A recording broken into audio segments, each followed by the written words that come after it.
مکہ مکرمہ میں ایک اور بڑی عظیم زیارت گاہ ہے بیت اللہ کے بعد، اور وہ زیارت گاہ ہے غار حرا۔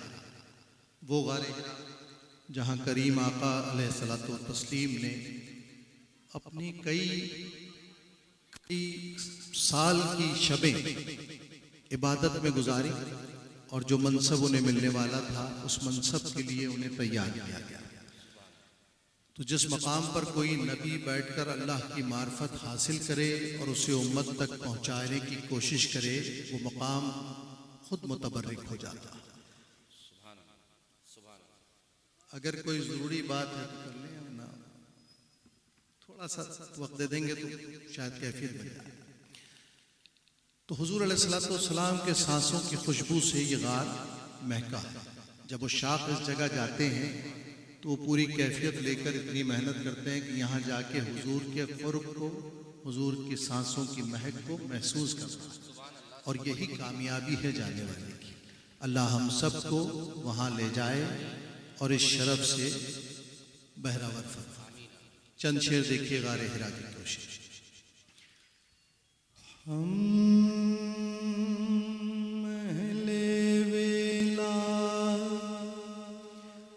جب بھی گئے غار حرا میں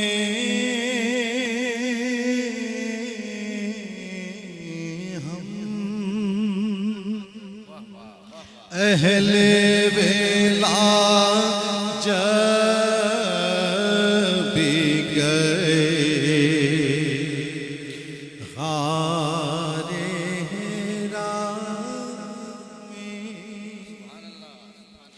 ہم اہل ولا جب بھی گئے غار حرا میں،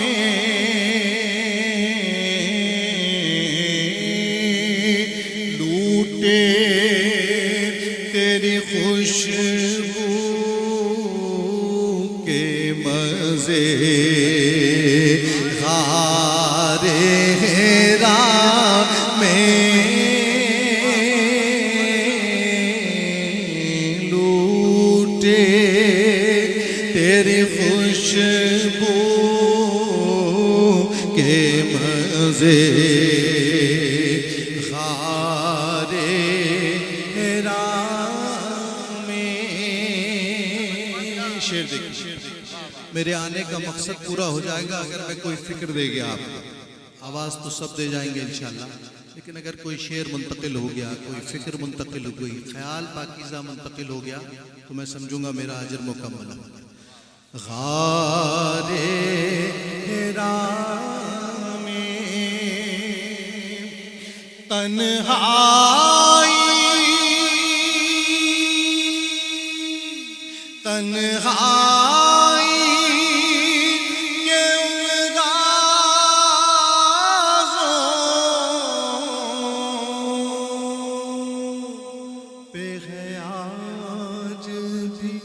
پردہ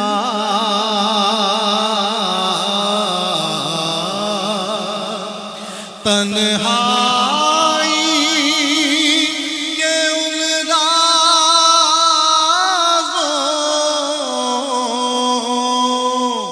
پہ ہے آج بھی پردہ،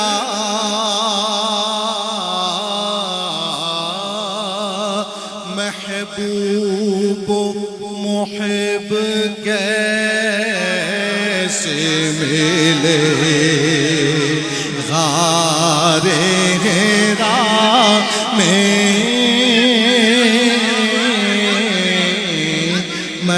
محبوب و محب کیسے ملے غار حرا میں۔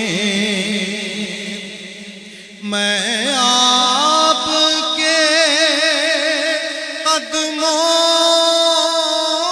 کے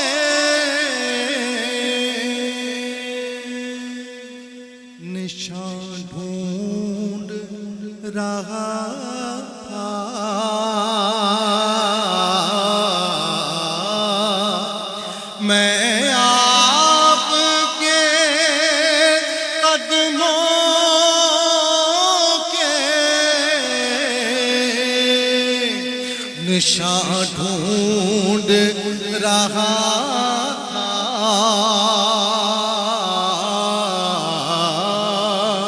اس فرش کے جب بوسے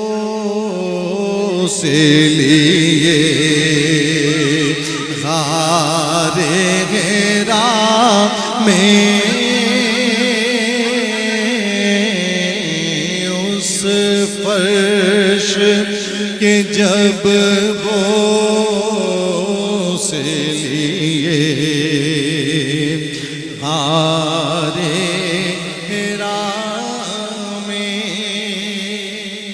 اور شعر لے جائیں اپنے دامن. جب اللہ یہ موقع دے، اللہ سب کو دے، جب یہ موقع دے کہ آپ خود غار حرا میں پہنچیں تو یہ شعر نظر کر کے ضرور چند آنسو بہا لیں، اپنی قسمت کی کامیابی پر، اپنے بخت کی یاوری پر. غار حرا میں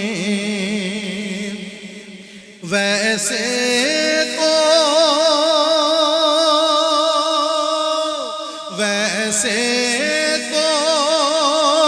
بہاتا ہوں، تیری یاد میں آنسو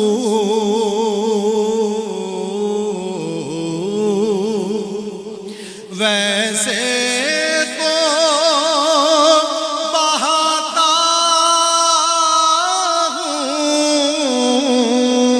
ہوں، تیری یاد میں آنسو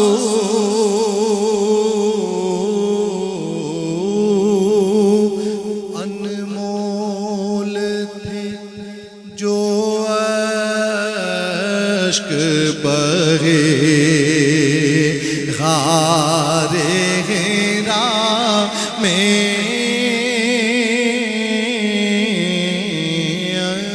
انمول تھے جو